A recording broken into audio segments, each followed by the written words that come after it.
नमस्कार शेतकरी मित्रांनो, पाहूयात काल भारतातून बांगलादेशमध्ये नेमका किती गाड्या कांदा हा एक्सपोर्ट झाला आहे. तसे त्या एक्सपोर्ट झालेल्या कांद्याला काल बॉर्डरवरती किती रुपयेपर्यंत बाजारभाव आहे निघाले आहेत याची सविस्तर माहिती आपण या व्हिडिओमध्ये पाहणार आहोत. तत्पूर्वी चॅनल जर नवीन असाल तर चॅनलला सबस्क्राईब करून शेजारी बेल आयकॉन प्रेस करा, त्यामुळे आपण अपलोड केलेले व्हिडिओ सर्वात अगोदर तुमच्यापर्यंत पोहोचतील. तर काल घोषदंगा बॉर्डर इथून टोटल 28 गाड्या कांदा हा एक्सपोर्ट झाला आहे.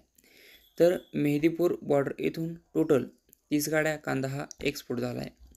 हिल बॉर्डर इथून टोटल 13 ट्रक कांदा हा एक्सपोर्ट झाला आहे. तर 3 ठिकाणी मिळून टोटल 71 गाड्या कांदा हा काल एक्सपोर्ट झाला आहे. तर बाजारभावाचा विचार केला असता मध्य प्रदेश येथे गेल्या कांद्याला 84 ते 89% म्हणजेच 59 ते 62 रुपयेपर्यंत बाजारभाव काल बॉर्डरवरती निघाले आहेत. तर नगर येथून गेलेल्या कांद्याला 93 ते 94% म्हणजेच 65 ते 66 रुपयेपर्यंत बाजारभाव हे काल निघाले आहेत. साऊथ येथून गेलेल्या कांद्याला 82 ते 89% म्हणजेच 57 ते 62 रुपयेपर्यंत बाजारभाव हे काल बांगलादेशच्या बॉर्डरवर निघाले आहेत. तर हे होते कालचे एक्सपोर्ट कांदा बाजारभाव. व्हिडिओ आवडल्यास लाईक करा, शेअर करा. धन्यवाद.